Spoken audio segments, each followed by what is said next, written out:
the way we want to start this, or the way that my partner and I were thinking to start off this, was to present who we are. We are the Jewish Youth Movement.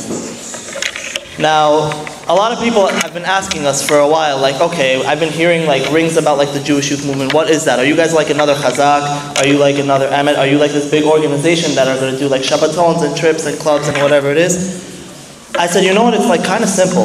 It's to help young Jewish kids who have a lot of questions that aren't really answered, like the way that they've been, the way that speaks to them, the way that really can bring them closer to religion.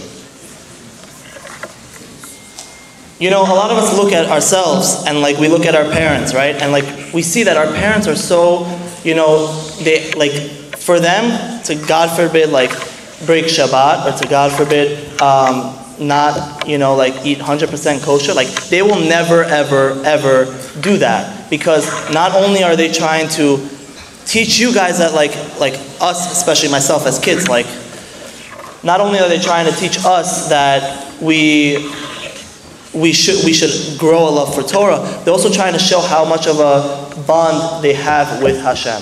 And you know what's great about this? They found it. They found something that spoke to them. They found something that gave them the real reason to, like, they had a drive. They had a drive, and that now nothing will break that. A lot of us now, we're young and we're growing, especially in the 21st century in New York, America. So the thing about this is that it's very easy to break. It's very easy to snap and to just say, you know what, why do I need all this, you know? A lot of us have had our questions before. Our goal for this is to try to bring everybody together. For whichever reason you guys may have to come here today, we're trying to bring everyone together. And if you guys ever had any kind of a question, like today's topic is final hours, delivering the promise. Now, a lot of people have been asking, like, what's the whole point of New Year's resolution? Why should I really work on myself if just like I'm getting older? It's the thought. It's the thought on really working on yourself. It's not even that. It's also the action that you take for it. Rabbi Vaknin, Rabbi Vaknin, and Mr. Charlie Harary will both be elaborating on this today, and hopefully we'll be able to answer your questions, and hopefully we'll be able to make things much clearer in your eyes. So, the way I'm going to end off this, I want to just thank everyone for coming today. Can we just give a round of applause for that? Everybody, thank you so much.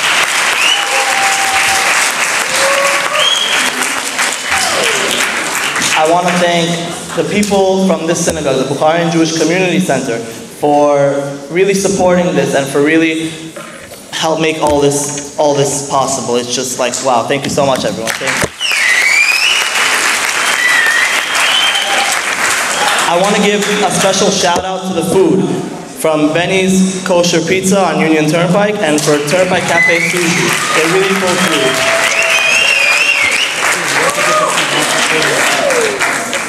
I also want to thank other organizations that, you know, when we sat down and we were like, we want to start off this new year right. Like, we want to bring everyone together and we want to really just help make this change. Like, organizations like Emet, Rabbi Kegel and Rabbi, I want to thank them. I want to thank people from the Bukharian Jewish Union, the Hillels and Queens College and Baruch.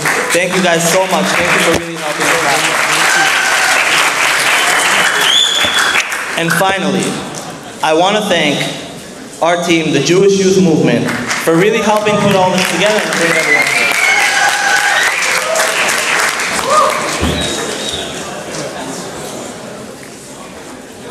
Thank you, Alex. Okay, first of all, welcome everyone. Just hold on. Like my partner said, thank you all for coming. Truly, this cannot be done without you guys. You guys may have not advertised, you guys may have not put the sweat into it, but without you guys here, this event and all of our events in the past and future events will not be possible. So another round of applause, please, for you guys.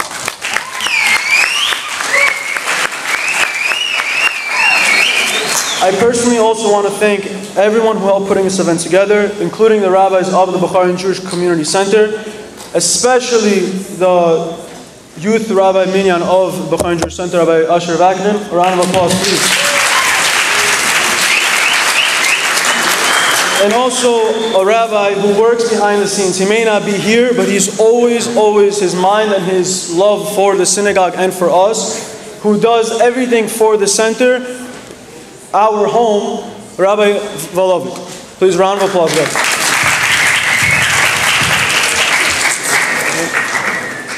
Yeah.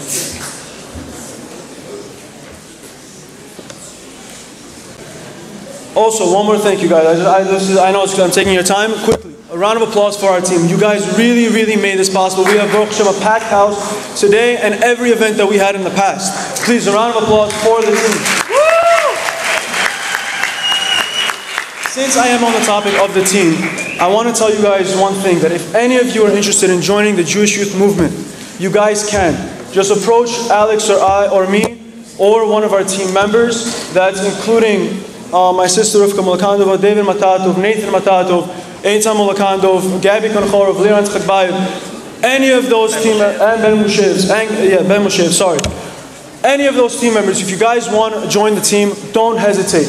Sometimes you have to ignite the spark to cause the fire.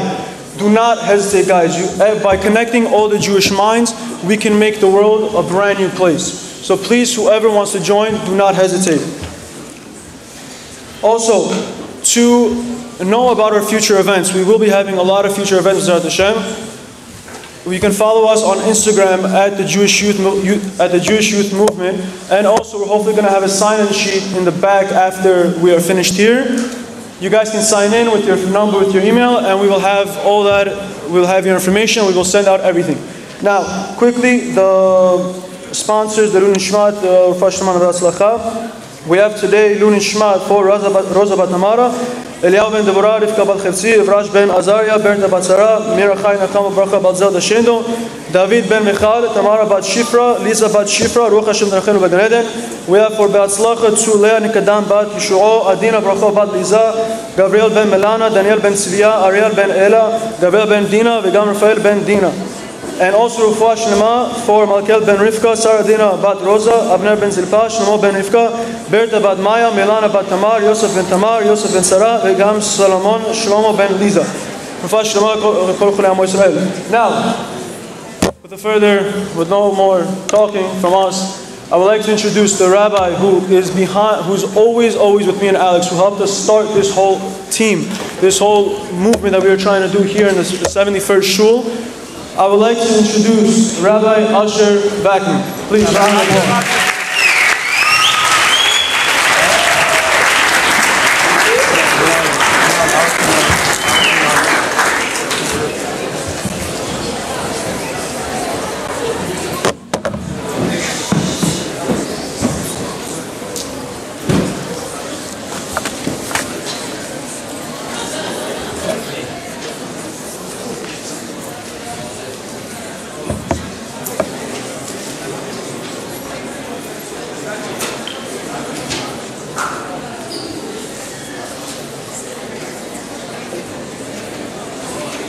ברוך אתה אדוני, אלוהינו מלך העולם, שהכל נהיה בדברו.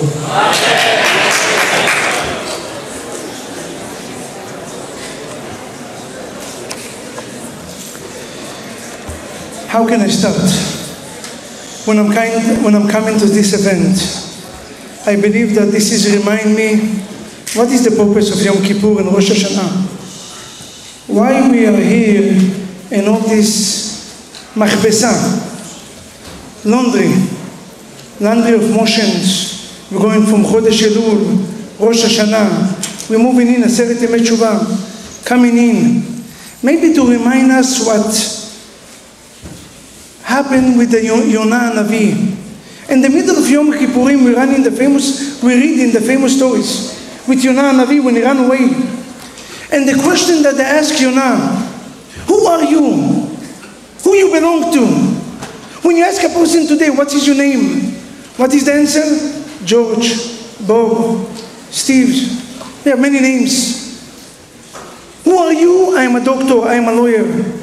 Come Yonah Navi and answer, Ivri Anochi, I am a Jew and I am proud.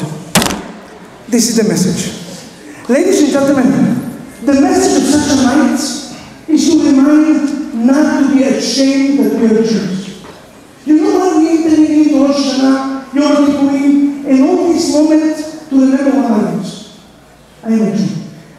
My name is Yaakov, Moshe, Yosef, Asher. I don't need to change my names to American names. Not necessarily my English has to be from Harary, Yale, and Princeton. I can be Israeli, so I came from Israel and speak English. And I hope that most of you understand.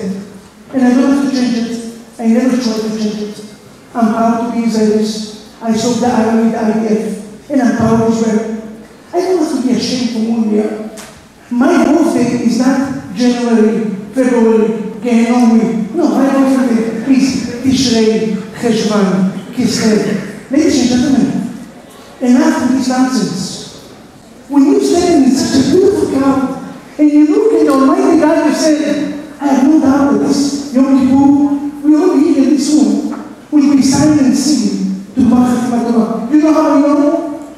Because each one of us here tonight is proud to be a Jew. We have Jewish names, we dress in the Jewish ways. Tzitzit, Talit Adam, Esh. You know, when you go into Mexico, you see the Sakura. So when you go into India, you see the Ichidana, right? We are going into all this. I was a rabbi in India, and China.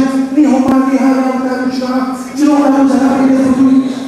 China, I was a rabbi in Hungary for 2 weeks. It was an amazing experience. And yes, you can be fine when you wear jeans, Levi's, and Nike Jordan. The one that you jump and you can come back, and you cannot come back because you pay $700 for the shoe. You can come back from America. What exactly defines you to be a Jew? For the ladies is modesty, for the men is the Bikata. Do you hear that? I am a Jew, and I am proud to be one.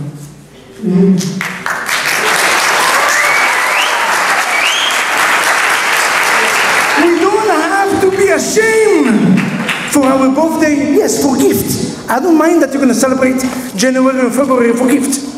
But this is not your birthday. Don't go to the Torah and say, Rabbi, today is my birthday, because it's not. You birthday have to follow only a Jewish calendars. Your name have to be only a Jewish names. The time that we have to be hide is behind long time ago. Thank God we live in a country that's making a lot of kindness with us, the United States of America, and thank God we can be Jews and be proud. I want to say thank you to the partners, Alexander Matatov, yes, and Eliezer Molekantov. I was thinking, yes.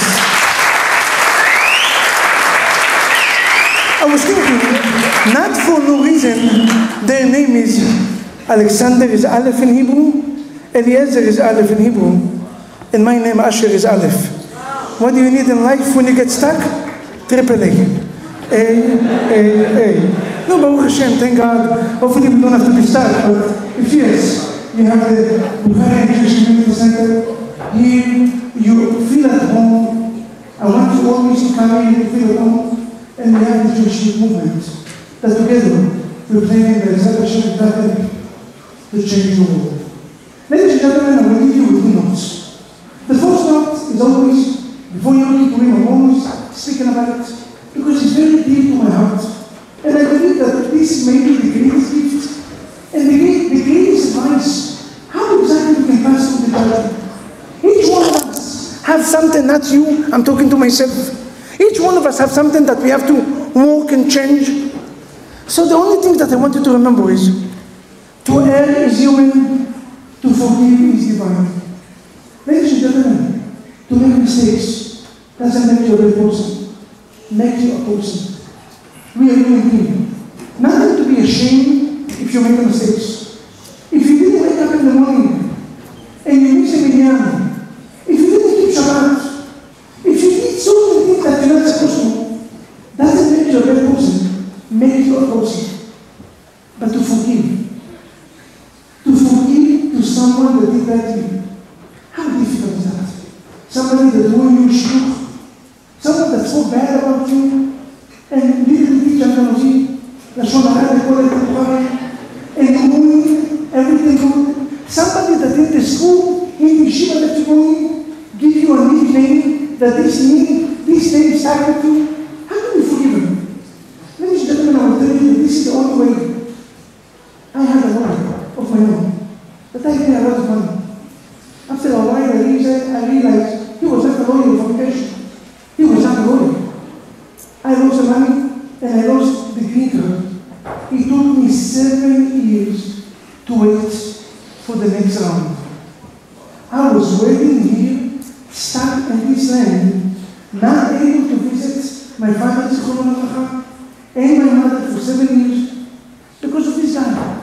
You know how difficult it is to forgive such a person? He got you stuck for 7 years. Last night I was flying, especially to a family. They asked me to come into a funeral, to come to speak. They flew me all the way from here to Israel for 24 hours. I went into the funeral, and instead of inspiring the family, they inspired me. You know why? You're not going to believe these stories. The family over there, the father passed away. The father was divorced from the mother for 36 years and never gave this woman a get. Meaning, she was not able to get married and to have children for 36 years. Not 7 years like American dreams. 36 years. And you know how I had a tears? I had a tears when I told this woman in the funeral. The only thing that she said is, when they put the Bible in the grave, my dear husband, I forgive you. Lech Shalom. To err is human. To forgive is divine. When you come to Yom Kippurim and you say, Chatan Rabbeinu, God, please forgive me. Why? Why is going to forgive you? Every day the same story again. What changed? You know what changed? God, I cannot be better for you. If I have the ability to forgive, then you force God away. Measure to measure. Hashem tzilcha al yad menecha. David HaMelech said, God is like a shadow. And the same way that when you move the hand, the shadow moves the hand. Everything that you're doing, if you forgive, God will forgive you. So the first advice that I will ask us, when you're coming into Yom Kippurim, and please, I'm not talking about forgive for 24 hours. I know these people. They're coming before Yom Kippur. I will forgive you only in the next 24 hours. Don't worry. Gemar Chatima Tova, and you see in his eyes, I wish that you can be big, but only because of Yom Kippur. After Yom Kippur, I will never sleep with you. I put you in the brackets. Ladies have language, you know that. You know, man, it's very easy to ladies, your wife can remind you things. 18 years ago, I remember what I did. I don't remember what I did yesterday.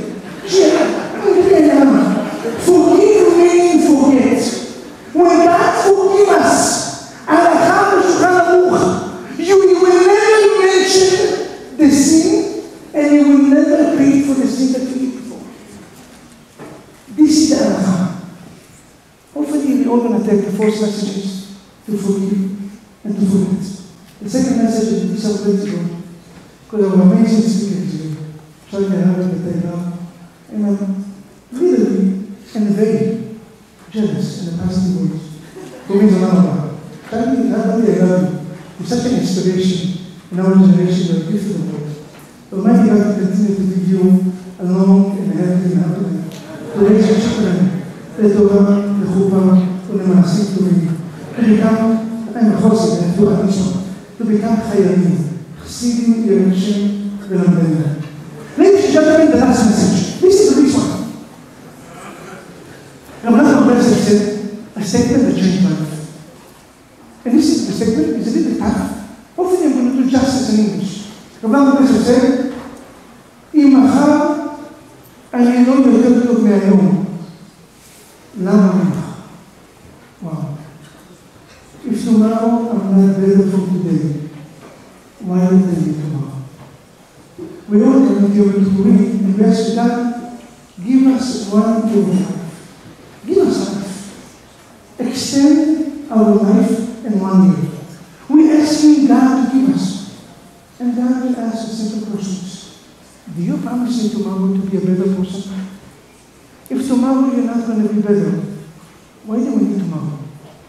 The only promise that coming in to Rosh Hashanah Yom Kippur, the large Rabbi in his profound explanation said, why, from all the holidays, we have one holiday, Rosh Hashanah Yom Kippur, that there are only one mitzvot.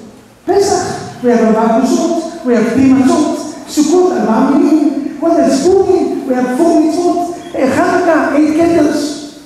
But there's only one mitzvah, and Rosh Hashanah Yom Kippur. What's the mitzvah? The mitzvah is blowing the shofar. Why? Why in these holidays we have only one mitzvah? To let you know that it's enough to make one change, one mitzvah that can change the whole world. You don't need to do 200. Many times we believe that in order to change, I have to make it a massive. In order to be successful, I have to be 300 people in the room. But if it's only 10 people, we fail. And now we're taking that many times one person is good enough. There was this American rabbi that came in, they invited for the lectures. Why I say American? Because only American rabbi will act like that.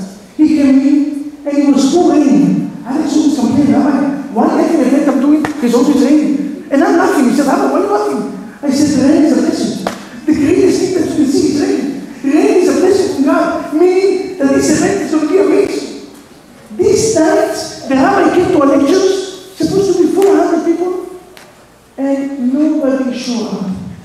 It was rain, it was snow, you cannot see something better over. But this American rabbi, he says, we're going to come, nobody showed up, we're going to get the salary, life is amazing. We just make my life easy. But American, they found the books, perhaps. American, they have to study online, they're going to start studying. If you go into a lab, you saw the line in the lab, everybody has that. What the reason? We don't like the money. So this American rabbi stood up, he had a job, he opened the books, and he started teaching. The speech was about Shabbat, and he's talking about Shabbat and Shabbat and Shabbat for 45 minutes, and then he finished, he said, ladies and gentlemen, and he's nobody in the room, thank you very much for coming.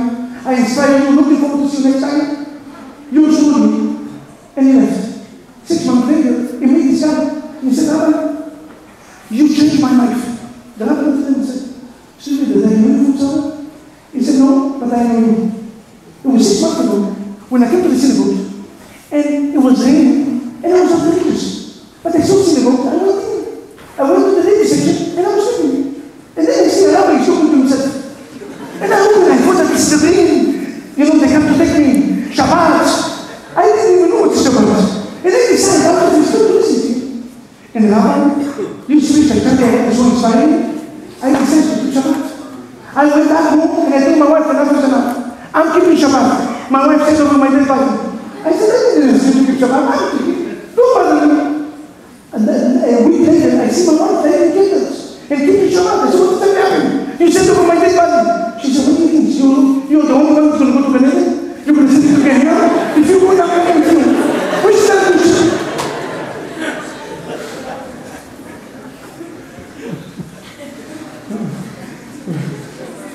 Okay, we decided, the day we said to speak about, we sent the children to Yeshivot. Rabbi, our family today is religious completely. Kol ha'natzim nefesh achat miYisrael. One person that was inspired today, it was voted for the participant. It's not the quantity, it's the quality. One person, how much more so we have a full house? How much more so we can make a change? Let's accept in ourselves one decision. When we come in to Shat Le'ila, a minute before closing the door of Yom Kippurim, I want to ask a wish. But before you make a wish, accept either Shabbat, either Tzniut, either Kashrut, either to come in to Monday night or Thursday night, or maybe Friday night, here at BJCC Yot Minyan, 3rd floor, to give 1 hour Torah a week. Make a change in your life. I will ask all of you to stand up, please, before we're going to invite Rabbi. And let's repeat after me. The first thing that we repeat is, A minute before we enter into the judgment day, we accepting to love every Jew. הריני מקבל עליי מצוות עשה של ואהבת לרעך כמוך. What I said is I accept on myself to love any person. A minute before Yom Kippur, I have no enemies. I love anyone. And last but not least, הריני מוחל וסולח לכל מי שהכעיס והקנית אותי או שחטא כנגדי, בין בגופי, בין בממוני, בין בכל אשר לי, בין באונס, בין ברצון. I forgive anyone that ever did anything to us. And I want to end by saying, Shema, Shema, Israel, Adonai, Elohim, Adonai, Echad. There's no better way to reset the main speaker tonight. It's the Harary. Thank you.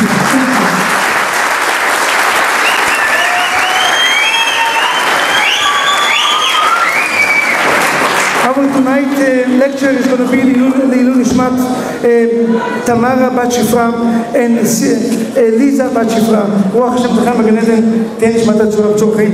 מיסטר צ'רלי הררי מכובד.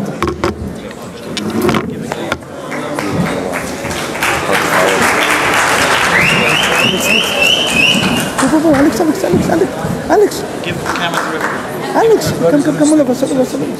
Okay, this is my good side. You have a good time. Everything about you is good. Relax. Yes. Let's not jinx anything, Rabbi. Wow. So Charlie, can you announce that everyone can silence their phones, please? Ladies and gentlemen, before we start the speech, can I ask everybody to please silence their phones, put it on vibrate, so that none of the ringers can go off. Please, thank you very much. It's truly an honor to be here. This is a highlight for me last year. Right before coming in here looking to a crowd like this. It's an honor to be here. It's here to live with my wife, and it's over. She's here with me for that. We had a wedding tonight with your friend here. And to the rabbi, wow. If I had you every week, I'd be religious. It's unbelievable. You're unbelievable. Really unbelievable. Hashem should bless you for many, many more years. You should inspire so many people and healthy family, and everything should be wonderful. And Hashem should give you this chut to see with your eyes in health and happiness. Pnei Mashiach Tzidkenu, may it come soon in our days of Harary. I want to ask two questions, and then I want to tell you a story. The rabbi ended when I got up here in a very meaningful way. When you work in the corporate world, you know that one of the most important things that a company needs is a mission statement. Companies spend 10, 20, 30, 40, sometimes they spend $100,000, believe it or not. They bring in experts, and the experts sit in the room, and they try to figure out what the company's about. And if they can figure out a good slogan, a good tagline for what the company stands for, then that company now has a mission statement. And it helps with everything. For those who are involved in companies, it's called brand equity. When you know this company stands for this, Delta flying higher, Nike just do it. When everyone has that line explains and represents the entire company. If the Jewish people would have one statement, that would be the mission statement of the Jewish people, what would that be? What would it be? What would be if we had one line? What would that be? We just had it a second ago. What is the line we teach our kids when they're little? What is the line when someone's life is about to die, when he's the last thing on his lips? We say it again and again and again. In fact, at the end of Kippur, after you go through an entire day of cleaning and cleaning and cleaning, you get in front of Hashem at the end of Kippur, and the Chazan says Shema Yisrael, everyone says Shema Yisrael. 6 words. Shema Yisrael, Hashem Elokeinu, Hashem Echad. Shema Yisrael again. Listen, us. Hashem Elokeinu, I get. Hashem is our God. Hashem Echad. Why do we need Hashem Echad? We refer to Hashem as one. We call him Hashem. Don't we know that he's one? If you didn't have Hashem Echad, Shema Yisrael Hashem Elokeinu, would you know everything already in the sentence? There's 6 words and 2 of them we don't need. Who was on the committee?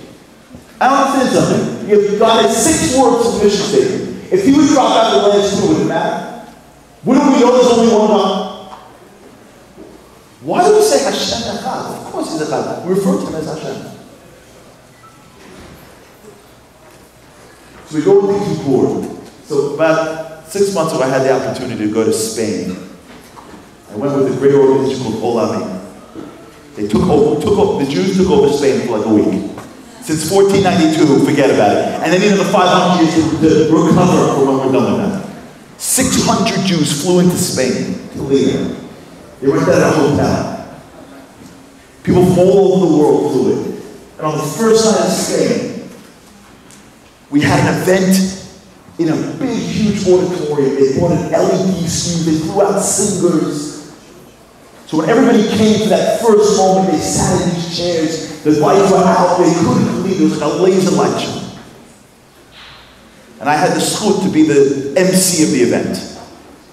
And I had like 10 minutes. And we worked on what I was going to say. We had a committee that was, the entire purpose of the committee was to figure out, what am I going to say for those 10 minutes? I got to say this and I can't say that. If I say too much, too little, I got to set them up. This is the first time they're coming in, how to do it. We had a meeting and then a second meeting, and I gave them what I thought, and they responded to it. Then I got to Spain. We had a pre-meeting. We had a dress rehearsal. I got up, the singer came on, the singer came off. For me to get 10 minutes in front of everybody on the first day of the Spain trip, took forever. You know why? Because what's the rule? You never get a second chance to make your first impression. This is the first moment everyone was walking in. Everyone's paying attention now. You got to know what you're saying. And it's got to be something that's going to be able to be inspired and they're going to hold on to this. If you open up with something and it's like, forget about it, then the whole thing is ruined. If there's ever a time the entire year where the entire Jewish people are paying attention, it's when?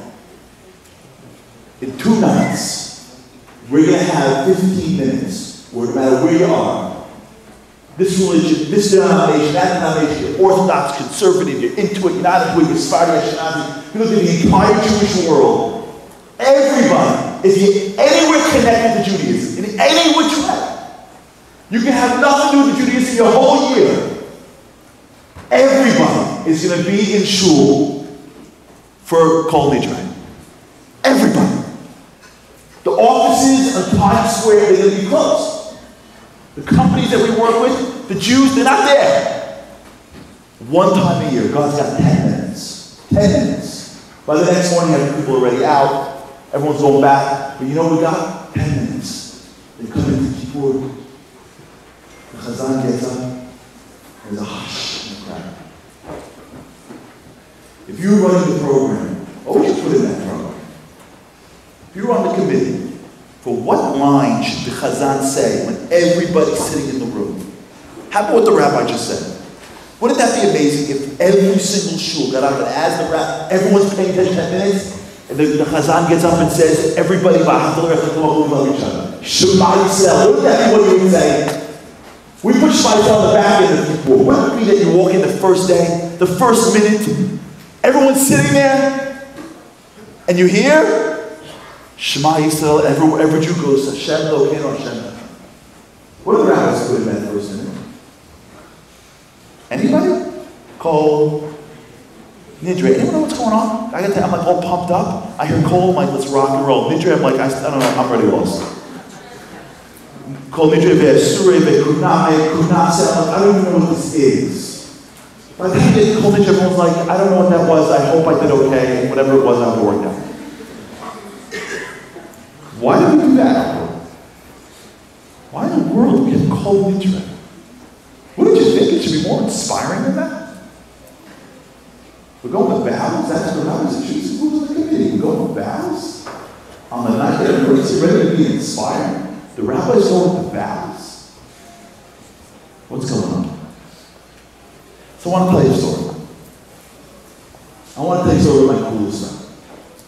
I have a friend, and everyone has friends. I want to tell you a story about my coolest friend that I have. He's a guy I'm friends with. He grew up in the Midwest. And he decided that he didn't want to just go to a regular college. He wanted to challenge himself. So when it was his turn to go to college, he was going to go to a college that nobody went to. So he literally got on a plane and flew to China. Most people have a problem with colleges in America that are in English. He went to college, and he didn't speak Chinese. And he got there, and the minute he touched down, he was killing it. He picked up the language quickly. He got involved in martial arts and was awesome at that. And he became great. He was so popular that at that time, the president of the United States was a man named Bill Clinton. When Bill Clinton, listen to this, when Bill Clinton flew to China to talk about U.S.-Chinese relations, this guy wasn't a shot out. Bill Clinton's entire speech was all about this guy. Can you imagine? A Jewish boy from the Midwest. The entire China is sitting listening to the president speak about this guy. He killed it. He graduated, he went to law school there. He graduated law school, he came to America, he went to Harary. After a year, he went to Yale. After a year, he was bored, never, he came to Columbia. I went to Columbia, was sitting in the room together.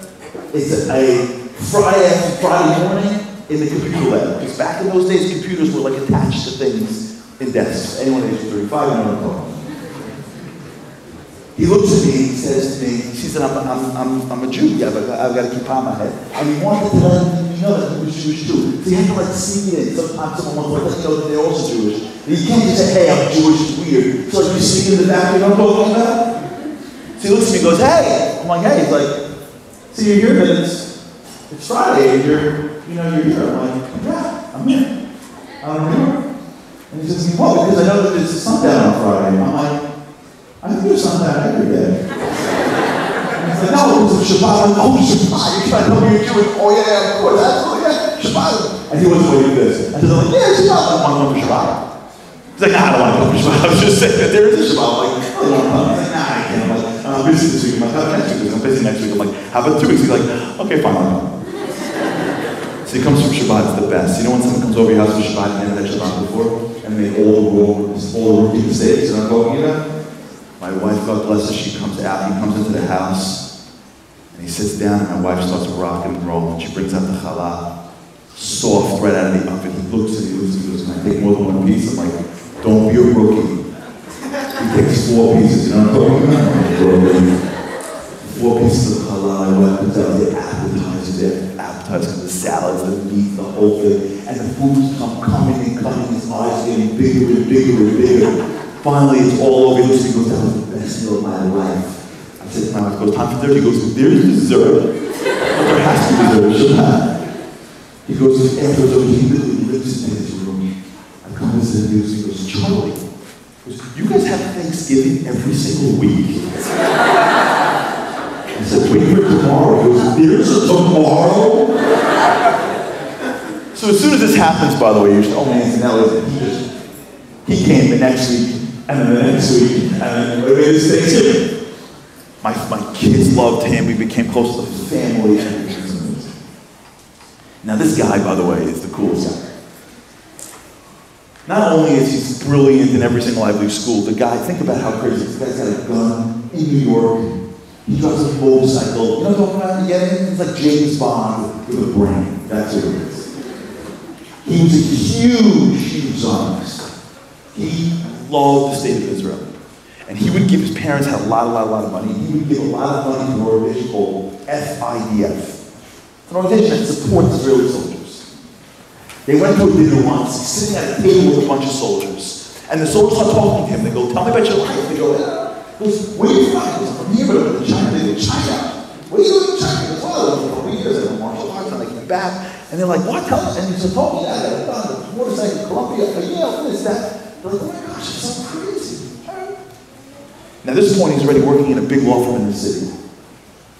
He goes back to start listening, and he shows that these people are there. 2 weeks later, the phone rings. He doesn't recognize the number. Picks up. And they go, hi, this is so-and-so from the FIDF. He goes, hi. He goes, there was a mix in the program. That dinner that you came to, we were supposed to honor you with something. You give a lot of money. It was on the program to call you and give you an award. Somebody messed up the program. And we want to give you an award. He goes, okay, just ship it to me. He goes, no. That's not nice. You're involved. Why don't you ship it to you? So what do you want to do? He goes, we want you to come to Israel, we'll give it to you. He goes, I'm not coming to Israel for an award. Come on. They go, listen. There's a ticket at the El Al for you. When you're willing to come, we'll give you the award. For Judaism, and we are Jewish. Well, take it. He goes to the Al Terminal 4 JFK, gives him the name. The lady looks up, sees the name, puts the thing, hands him back, first class. Not bad. He flies over to Israel. Remember that? Those who are a little older, remember. Now when you fly to Israel, you land, you walk into a terminal. I think 10 years ago, for those who remember this, Rabbi? When you landed in Israel, those who are old enough to remember, when your plane landed, you didn't land in a terminal, you landed and the plane pulled up to the ground. Remember that? You would go down the stairs and then you would literally be on the ground, the tarmac. You felt like you were flying Air Force One. And then a bus would pick you up. So he lands, he goes down the steps, and as he goes down the steps, he walks up to the bus. As he walks up to the bus, the stewardess comes up and taps him on the shoulder. He goes, are you so-and-so? He goes, yeah. He goes, you don't go on the bus. You go there. He looks over there. It's a black car. He's like, oh, okay. Get someone upset, they're going to kill me, what just happened? So he walks into the car, the driver comes around, he goes, hi, how are you? Does it one word, closes the door, the driver starts to speed out. And he's like, oh my God, is this Al-Qaeda? Did I say something wrong? Is this really? Did I do something? Did I say something? And he's like, trying to remember, he's like, and the car starts driving, and he's driving some highway, he doesn't even know. The car's going 100 miles an hour. And he's like, help me. And as he's thinking to himself, like, he can't call anybody, it's not his cell phone. He's like, what does this mean? Are they going to kill me? I don't know. And as he's driving, it could be any weirder. As he's driving down the highway, the car goes from the highway and then turns off-road. And now his car's literally bumping in like a forest. It's like, boop, boop, boop. And he's like, oh my God, it's over, I'm dead. And the car's literally just zipping through trees. And then finally, after a little bit of a road, the car just stops. And the driver goes, in the most gracious way possible, get out. And he's like, sure,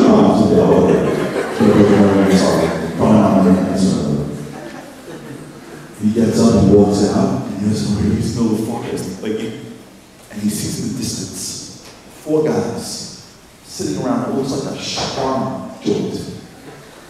And he gets closer, and these 4 Israeli guys, the acting Israeli, sitting around, dipping olives in hummus, you know what I'm talking about? Drinking Turkish coffee with the mud. Talking a million miles an hour, right?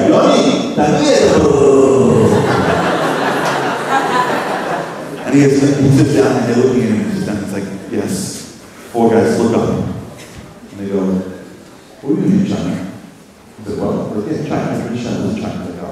What's your father? Or your father gave money, by the way.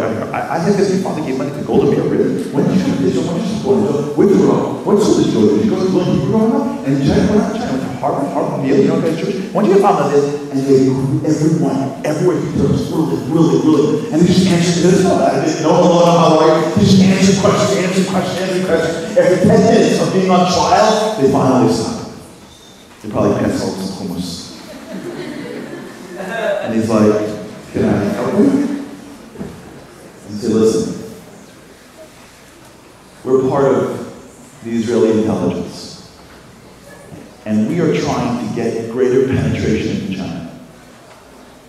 We got the word from the dinner in New York that there's a guy who grew up in America, who's got blonde hair, blue eyes, speaks perfect English, and perfect Chinese, and is a Zionist. We've never seen someone like this. Would you consider joining the Israeli army and being in the intelligence? He calls me later and goes, what do you think? I'm like, what do I think? This is like a spy novel. What are you doing? Think you're a lawyer now? Nah. He goes into his boss, worked in a big, huge firm in the city, made a lot of money. He woke up the next day.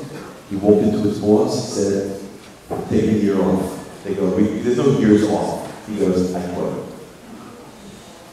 He leaves, says goodbye to his parents, gives me a hug and a kiss, and off he goes. I don't hear from him for 5 years. Not a word, not a hello. I call, nothing. I email, nothing. 5 years later, phone call comes in. Sitting at my desk. Hello? Morning. Hello? It's so-and-so. For real? Like, am I going to die now that I spoke to you? He's like, no. He goes, I get a vacation. I just finished whatever training. I have 2 weeks off. And I'm coming back to see my parents. And right away I remember his parents live in the Midwest. And I said, wait. Your parents live in the Midwest. You're going to have to get up in JFK. Fly to JFK. I'll pick you up at night. Spend the night in my house. And then book a ticket to go to the Midwest the next morning. Goes fine. That's what he does. Flies to JFK. I pick him up. We go out for some food on Central Avenue in the 5 Towns. I look at him and I go, I want to hear everything. This is what he tells me. Because I got to Israel and I got to tell you something. Apparently being in the Israeli army is not what I thought. I thought it was like if you could run on the treadmill for like 10 minutes and you watch a bunch of army movies and you're good. Not like that at all. It's hard work. God bless the Israeli soldiers. They were hard work.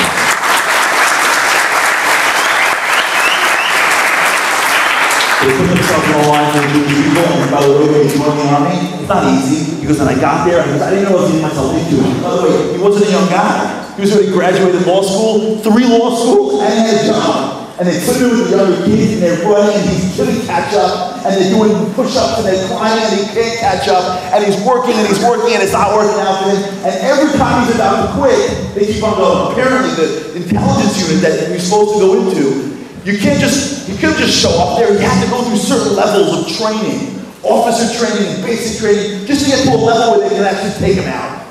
And he goes through the training 1, and he's about to quit. They keep on pushing through. He's going through a year, and he goes through training 2, and he goes through training, and he keeps on year after year. He always asks himself, should I do it? Should I not do it?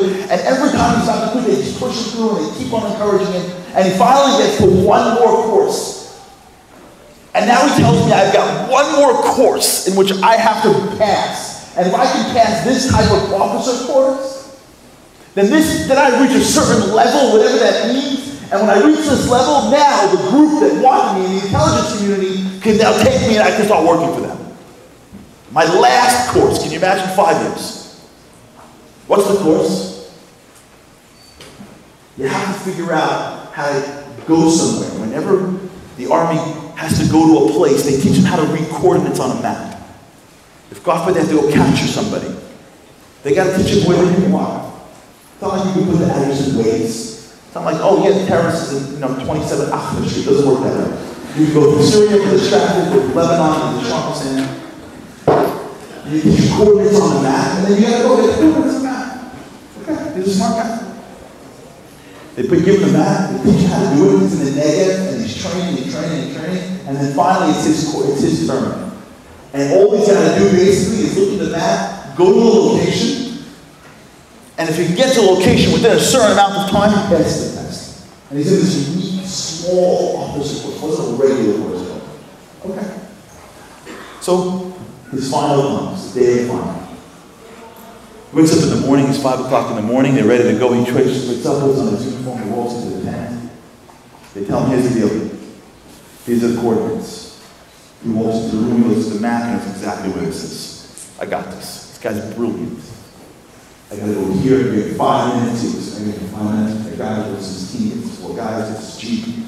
Because I gotta go here, got it. Ready? Everyone good? Everyone ready? Let's go. All the guys get in the Jeep, off they go. 5 minutes in, things are ready. 4 minutes in, things are ready. 3 minutes in, things are ready. Looking out into the fire. And he actually sees all the way in the distance the area that he has to get to, and he's like, I got this. And it's getting closer and closer, 3 minutes, 2 minutes, a minute and a half, and all of a sudden he hears, he spins his arm, what was that? They go, I don't know, sir. And the car starts going out of control. Because what's happened? He goes, sir, I think we changed something. I think we blew the tire. What do you mean blow the tire? He goes, I think we blew the tire. He goes, aren't you watching how we drive? We train on the desert to drive. You didn't see where you were going. He goes, sir, I'm sorry. He goes, did you check the tires? We put on those, we checked the tires. He goes, how do we run a tire? You trained for this. We're commandos. How can you run a tire? Don't you know how to drive? He goes, sir, I'm sorry. He goes, you're supposed to watch where you're going. I got a minute left. He goes, come on, test. He goes, sir, what do I do? He goes, pull to the side. He goes, what do you do? He goes, stay here. He goes, but you can leave everybody here. He goes, stay here. He goes, you guys are all incompetent anyways. I'm going to miss my test because you can't drive. He goes, forget you people. And he's just running himself. He's 45 seconds to go, but he's got so far to go because he's not even in the car anymore. And it's 30 seconds, and it's 15 seconds, and now is the time he's got to be there. And it's 10 seconds late, it's 30 seconds late. He's now a minute late. He comes running up to the door a minute late, and he goes in and he has to like open the door, and he goes to the door, and it's locked. And there's a sign on the door that says, you failed. And he's like, you got it. Like 5 years this guy can't drive. Holy cow, he was so. He said he was like, someone punched him. He starts walking back to the car through the desert. By the time he's walking back, they fix the tire, and they go to pick him up, and they're like, sir, he's like, don't talk. They're like, sir, he's like, just don't talk. They put him in the car. Everyone's quiet. He goes back to his barracks. He goes into his room. He sits on his bed. He's like, I can't believe that just happened. What kind of love is that? He knew where he was going. But God, he's sitting there, he's commanding officer looks. And as he walks in, the commander looks, he goes, what are you getting so upset about? We're watching you. Relax. Like everyone. This is called training for a reason. Tires blow out. Are you losing it already? Relax. We watched you. We saw what happened. We saw you were close. The tire blew out. It's not your fault. Stand up. You're a soldier. Tomorrow morning, you're a lieutenant. He goes, really? Yeah. He goes, okay. The next morning comes, 5 o'clock, he goes back into the tent. Looks at the coordinates, he goes, wait, these are much harder. And they go, wait, you think this is getting easier? No, this is really hard over here. It's going to get harder. He looks at the map, he goes, the building. And then he realizes what it is. The building was behind this mini mountain sand dune thing. He looks at his team and he goes, okay, what are we going to do? We're going to drive the Jeep, we're going to park here, and we're going to literally scale this little mountain and walk across the mountain single file. And then right behind the mountain is this little area, that's where it is. It's in this gas station right here. Everybody good? Yes. We're all thinking, yes. So check the tires like we check the tires. We check the tires like we check the tires. We're ready to roll. Yeah, everybody get on. Gets his team, they get in the Jeep, off they go. They get 5 minutes. And the guy's driving super carefully. He's looking at him every second. He's driving. He's watching where he's going. And the car, the Jeep goes through the desert. It zips through all the areas. 3 minutes and it pulls in exactly what's going on. 2 minutes, they're ready to roll. They pull up right next to that mountain. And they got to jump up this mountain. And I didn't explain this guy. He basically climb around the mountain, single file. And right around the mountain, that's where the building is he's got to go into. He's climbing around the mountain, and they get all their gear, and the guys start going single file. He's in the front, single file, 1, 2, 3, 4. And as they go around the mountain, just when they're about to finish, he hears, ow! He goes, what was that? He goes, I don't know. He asks the guy, he goes, the guy falls down. He goes, what happened? He goes, I don't know, turkey, what happened? And the fourth one goes, I can't broke my ankle. What do you mean you broke your ankle? He goes, as I was coming up the mountain, as I stepped down on the small little ledge there, I cracked my ankle. He goes, what do you crack your ankle? You're a commander. This is how you know mountains. We train on these all day. He goes, what do we do, sir? And it's like, look, the broken elbow. He goes, what do we do, sir? He goes, leave him. He goes, so we can't leave him. He goes, I can't miss my test twice. Yesterday you guys can't drive. Now I can't climb. You can't that what? I mean, I didn't even have a chance. He goes, what do we do, sir? He goes, I don't know. He goes, leave him. He goes, sir, we can't leave him. He goes, leave him. And now it's already 30 seconds left. He's wasting a minute on these guys. 30 seconds left. Him and one other guy keep on running. One guy doesn't know what to do. And they climb down the mountain. They start running to this gas station. And as they're running, by that time he's 15 seconds late, he's 20 seconds late, he's 30 seconds late. He goes running to the gas station. He finds the space he's supposed to find. And on the wall is a sign. He failed. Now last night, the first time, he was upset. He was. Now, he was livid. He said, I was breathing fire. Because I looked up to God and I go, really, God? Really? I gave up my job to come serve your people, and this is what I got? The tire blows out, and the guy who's been climbing mountains for 6 months, he turns an ankle? And as he's yelling at God, he goes, you know what? It's not your fault. I know who it is. It's the Israelis. There's a guy somewhere up on the chain somewhere. I know how this thing works. There's some guy sitting in some headquarters looking down at some blonde American kid going, no. No Americans can be part of my team. Some guy has it in for me. He said it just happens to be the fire blows out. It happens to be the guy's ankle starts going. Just happens to be. Someone's after me. I'm going to find who this is, and I'm going to rip him. And he gets in that car, and they drive back, and he is breathing fire. He walks into his barracks. He's ripping the place to shreds. And as his commanding officer walks in, he walks in and looks at him and goes, who's the guy? What do you call him? He goes, the guy. Which guy? He goes, the guy who's setting me up. He goes, there's no guy. He goes, stop. There's a guy somewhere. He's going to hide behind you people. You bring him into my barracks right now. Mano. Don't you fail me and pretend that it's a tire or an ankle. You find the guy who's trying to fail me and bring him here. And the commanding officer goes, calm down. No one's failing. And by the way, we've been doing this for years, this special course. No one's ever had two things happen to them. One thing happens. Two, we may not all be the most religious guys in the world, but we believe in fate. This may not be what Hashem wants. We're meeting about you at 5 o'clock. I'll let you know if you have a chance to remember. The commanding officer walks into his family 2 hours later and says, listen, you're American? He goes, yes. Does you play baseball? He's like, I play baseball. He's like, 3 strikes? He's like, there are 3 strikes in baseball. He goes, well, guess what? Today's your lucky day. Because we decided that tomorrow is your last strike. If you don't get to the location tomorrow, I don't care if you get hit by lightning. I don't care if God comes and opens the ground. I don't care if you don't hit the door tomorrow at the right time. It's over. It's been a pleasure, but it's over. It's like, fine. He told me because I went to bed that night, and I knew with 100% certainty that they were going to film me in the morning. There's no question. Someone had it in for me. I may have said the wrong thing. I may have looked the wrong way. It's a very small, big group. Someone said to themselves, I don't want this guy. And whatever's going to happen tomorrow is going to happen tomorrow.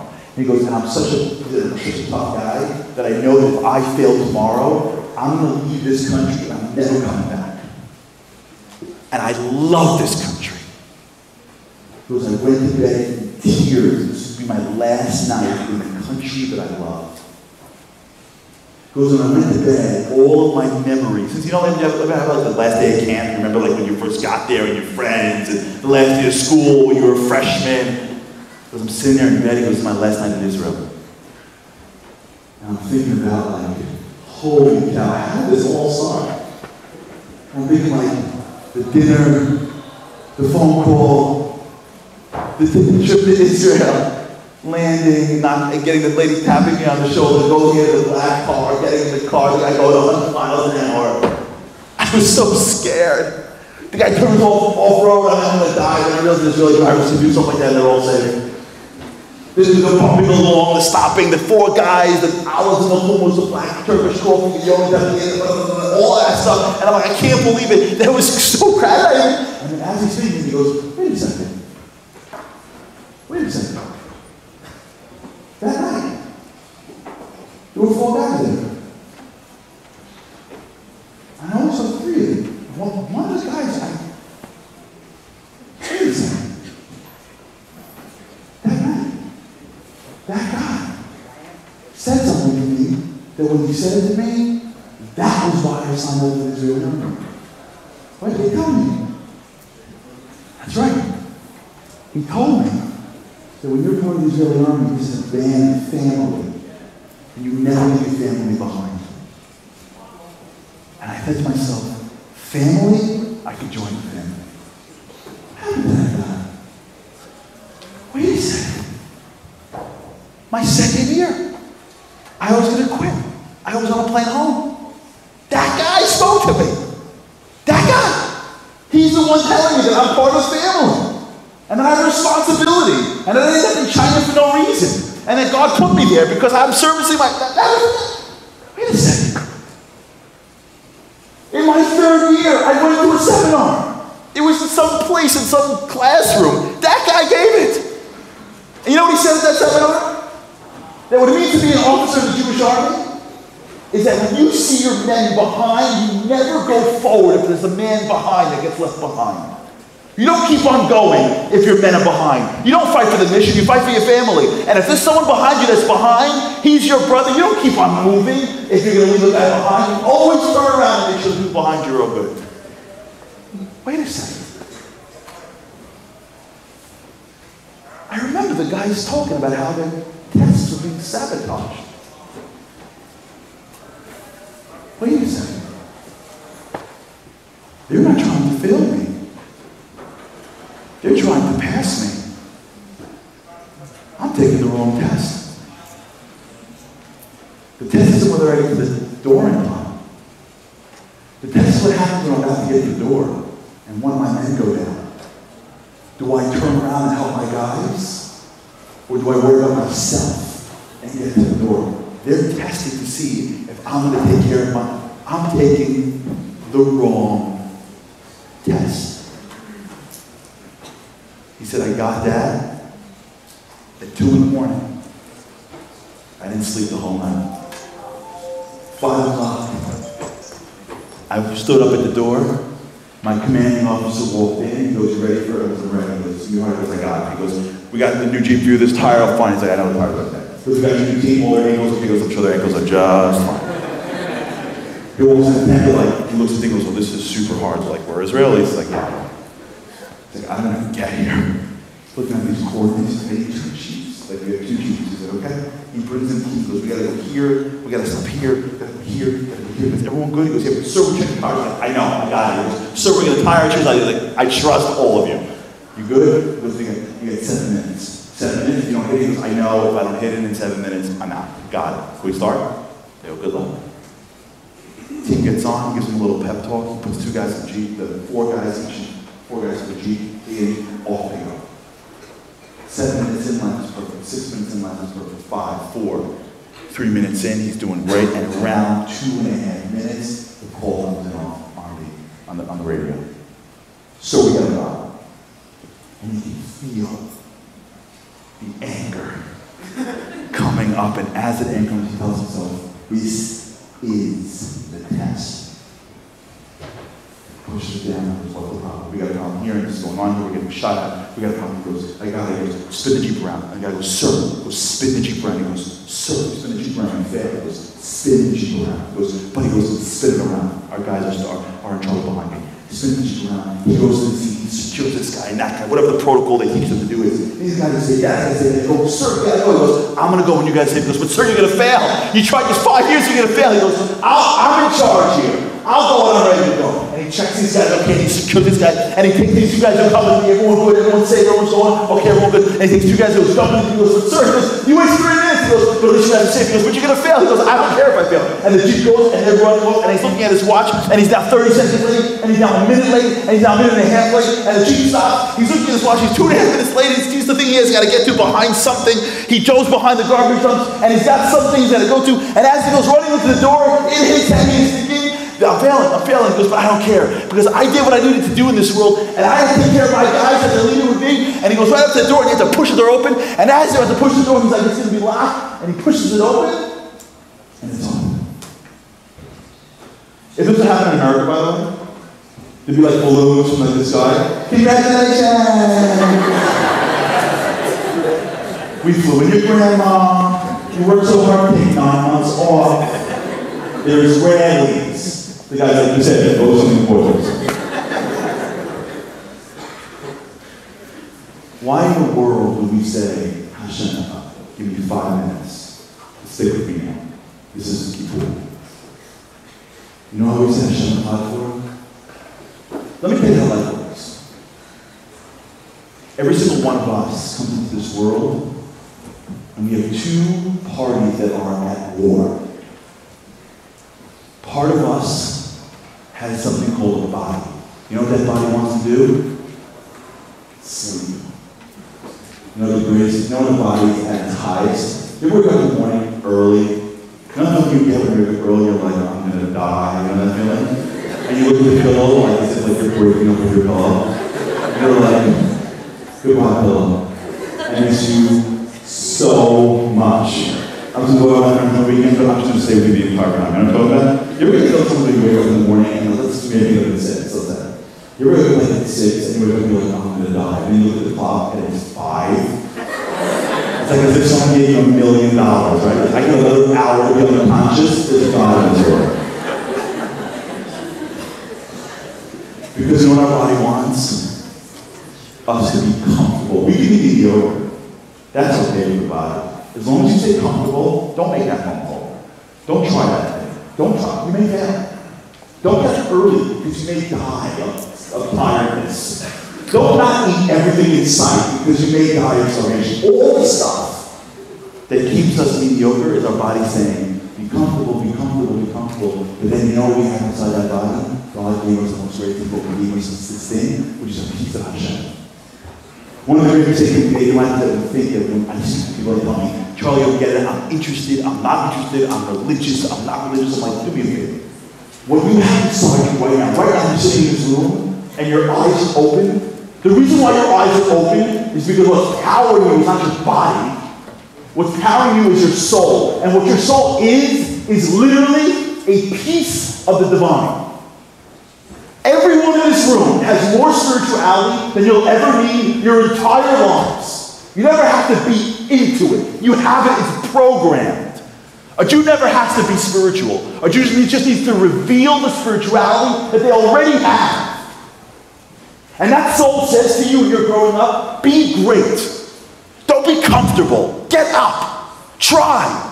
You may fail, but you'd rather fail and try. That soul says to you, even if it tells you, go do this. The reason why we're walking around is because that thing inside us is called the soul that gets us and goes, what, are you happy with this world? You come from another world. Now, every one of us grew up somewhere. And when you come into this world, you know how it works? Your soul wants to be great, but you don't know what that means to be great. So you grow up somewhere. You grow up in a household, you grow up in a community, you grow up in a family, and wherever you grew up, somebody's whispering you in your ears, this is what it means to be great. For some people, they grow up in a world where they whisper to you, you want to know how to be great? You got to be rich. Greatness is money. So the guy gets up and off he goes and he's killing it. And he's working 24 hours. Why is he working so hard? Well, you know why? Not because he needs money to pay his bills. Because in his head he hears greatness equals wealth. So he wants to be great. Some people grow up in the world and tell you, you know what be greatness? It's family. And that person wants to get married right away. Why? Because in her or his or her heart, they told her. Some people it's Ivy League schools. Some people it's what job you get. Every one of us grows up in a world where someone tells us. Let me tell you what it means to be great. And you know what we do? We listen. We don't know any better. So you know what we do? We start our lives, and that soul says, be great, and off we go. We're little, they tell us, get A's, and we try to get A's. Then we get older, they tell us, go here, and go here, and go here. And if it's not our families, it's the internet. Someone's telling us always where to be great, and we, because we have this soul, we start running for the thing that we think is going to make us feel like we're great. But here's the problem. Even when we get it, we don't feel it. We think that, you know what life is about? What I get. You see the door? That door? That's the door of greatness. And if I hit that door early, I'm going to feel it. So we all get up in the morning and we go running after that door. And for some of us, that door's got a dollar sign. For some of us, that door's got a family. Everyone has the door that you're all running for right this second. And you are sure that if I hit that door, I'm going to feel greatness. And you know how we turn to Hashem? You know what happens after we believe that door is there for us? We turn to God and go, here's the story, God. I got to get the door. You know what you need to do? Help me get to that door. You work for me. Amazon.com. What do you need? Prayers? Here you go. Kosher food? It's yours. Well, what do you need? I'll give you what you want. You want dip apple and honey? I'll pour honey down my whole throat. What do you need? You like to put chicken on my head? I'll swing the chicken. I'll starve. You tell me what it is. You know, I was sitting here by Erev Kippur because when we were little, they told us that if you want to get to the doors, stand before God before Kippur, and you keep on saying things, and He will just read the book. Read the book long enough, He will like you, and then He'll give you the things to get to the doors you want to go to. That's why deep down we don't want to be at Kippur. We want Kippur to be over. That's why the greatest idea is once Yom Kippur, when you finally eat that first thing, and you're like, wow, I don't have to do this again for an entire year. Because I don't want to be here. I want to be at the door. And most of us think that you know what life is about? Hitting the door as early as we can. But that's not life. Life's not about the door you get to. Life is about who you become along the way. Because along the way to get to the door, you know what God does? He throws things your way. The tire goes out. The guy turns his ankle. Because what he's trying to do is to get you to realize that as much as you think you want to be great, no one wants to be greater than you. Hashem. You would not be here, the Jewish people in 2019, if you weren't in this world, because God wants you to be a commandment. This whole I'm a nothing type of Jew has got to stop. You would not be picked to be part of the Jewish nation right now, at the end of time. If God would say, each and every one of you is my commander. I don't care how old or young you think you are. I don't care how regular you think you are. If you're sitting here today, you're not regular. And the goal of life is not what you get. You should get things. We should have everything we want. The goal of life is who you become along the way. Because I gotta tell you the secret of life is most of us are taking the wrong path. We think the obstacles are what's getting in our way. The obstacles are what making us the commander that we're supposed to be. We think Hashem's job is to get us to the door. We don't realize that our job is to look up and go, what do you want from me, General? Because I gotta tell you something, as badly as I want to make it, I know you want to make it. You want me to make it more.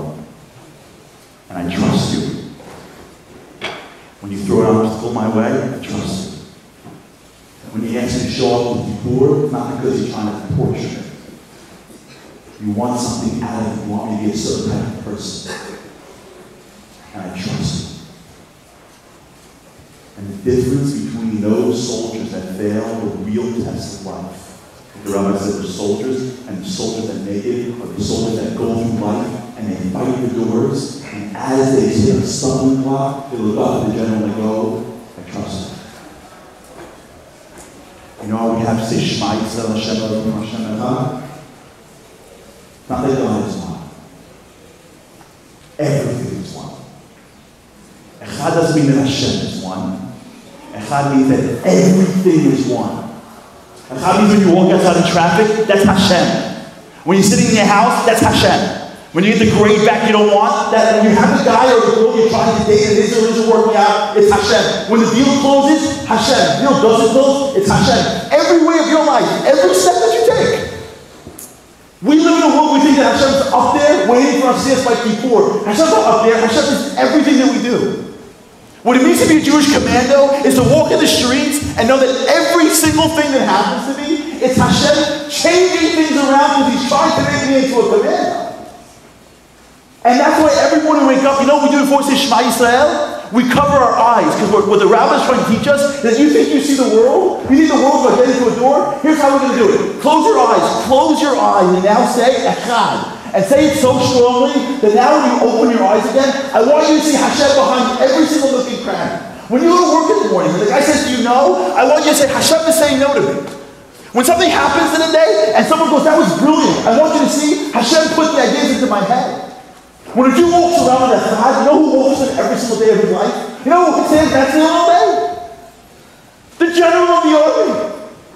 That's the greatest gift of what it means to be a Jew. It means that Hashem says to you, I'm your dad. I'm sitting next to you your whole life. I'm holding your hand. And when I throw you something good, that's because I want you to have good. When I throw you a challenge, it's because I want you to be a commando. I want you to be strong. I don't want you to be weak. If I give you green lights every day, you're going to be a couch potato. I need you to be the biggest guy in the world, the biggest woman in the world. I'm building a commando for Mashiach who's coming. You're in the fourth quarter of Jewish history. I'm blowing out tires for you. You guys are turning ankles because of you. You think you're not important? You think you're not important because you can't read well enough? What are you joking me? You're in my army. Echad. Every day, all morning, at night. when you wake up, the little kids, the old adults, before you die, every second, you end at Kippur, you come in the last second of Kippur, you look up at God and go, I get it. Where am I running from? I'm not running from you, I'm running to you. You want me to be more successful than I want to be successful. I'm leaving you. I need you. You want me to be better than I want to be for myself. I need you. I trust you. I trust you. I trust you. We live in this world that thinks Hashem is always mad at us. Hashem is always proud of us. But it requires us to do one thing. There's one thing you need to do to get this. One thing. We gotta look up at the Kodesh Baruch Hu, Hashem, and say, I trust you. It's not about me. I'm in your arms now. I'm falling back in your hands. What's the thing that we do that shows that we assert control over this world? We love to be in control. How do we assert control spiritually? Anybody know? Our mouth can actually control the spiritual world. When you make a vow, you know what you're doing? You're saying, this is mutar for me. I'm making a vow. Go up and say, now it's asur. I'm controlling the thing. A vow shows that you're in control. On Kippur, we stand before Hashem. Everyone's paying attention. And the Chazan gets up and says, all the vows, all that I know how to do this, all that I know which doors to get to, all that I know where to go, all of me, the whole year, me trying to control everything. I want to make it batul. I want to nullify it. When Jew walks in Kippur, the Jew walks in and says, Hashem, all of me, I want to nullify it. You know what I want to do? I want to find it. Kippur is a day where it's a day of complete and utter forgiveness. Where you stand before the Borei Olam and you say, I'm sorry my whole life has got me. Clean me. Clear my vision. Clear my life. Because when I walk out here, you know what I want to do? I want to walk through walls. When I walk out of the door, I want to be able to walk and navigate my doors. I want to become an officer along the way as well. And the only way you do that is when you look up to Hashem and you say, I trust you. I did this I'll leave you with this. Try doing this between now and Kippur. You get 2 days. Despite the New Yom Kippur, try doing this for 5 times. If you can, count on your hand between now and Kippur. Can you imagine walking like this? Try it. Every day when you hit a block, any stumbling block, the small blocks, little traffic, or God forbid anything worse. The first time you hit a block every day, the first time you wake up in the morning and something doesn't go right, before you react, just from now to Kippur, it's 2 days from now. Look up to Shemayim and you say, I trust you, the job. That's it. Keep on going for your life. You hit a block, you look up and go, 5 times, I trust you. My bracha is that we should start to take the right test. My bracha is that we should get involved in thinking, I hit my doors, and go hit your doors. And how much I wanted you to become an officer, hit a couple of doors. All of a sudden, about threw on your way, but they didn't think you're the biggest person you're supposed to be. You just never trusted me. I believe in you, believe in me. When we come to Kippur and we say, I trust you, we walk into Kippur, and throughout the day, we try our hardest to look up and go, I want to see you, I want to be with you. And a Jew gets to the place at the end of Kippur, and when they say, Shema Yisrael, Hashem Elokeinu, Hashem Echad, they realize not that He is one, it's all one. You come out of Kippur, you look at the world, and you're looking at a different world. You get different glasses on. That's what it means to be a Jewish commander. That's what each and every one of us are supposed to be. We're not supposed to be survivors.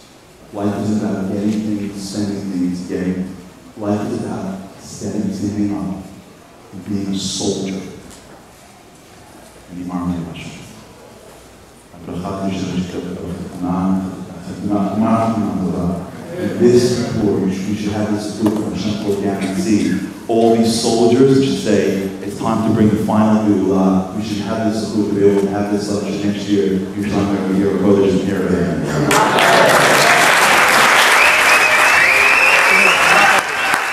We need to go to Harary for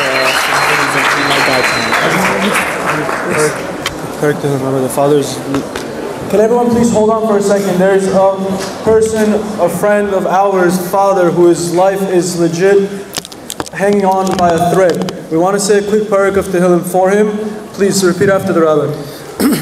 שיר למעלות, אשא עיני אל ההרים, מאין יבוא עזרי, עזרי מעם אדוני, עושה שמיים וארץ, אל יתן אמות רגליך, אל ינום שומריך, הנה לא ינום ולא יישן שומר ישראל, אדוני שומריך, אדוני צלך, על יד ימיניך, יומם השמש לא יככה, וירח בלילה, אדוני ישמרך ומכל רע ישמור את נפשך, אדוני ישמור צאתך ובואך מעתה ועד עולם. גמר חתימה טובה. מי שברך רבותינו אברהם יצחק יעקב, הוא יברך את שלום בן ניזה. אין נערפנה לו, אין נערפנה לו, אין נערפנה לו. זכות התורה תעמוד בעדו, נשמע בשורות טובות. הקדוש ברוך הוא ייתן לו רפואה בכל רמ"ח איבריו ושס"ה גידיו, וכן יהי רצון ונאמר אמן.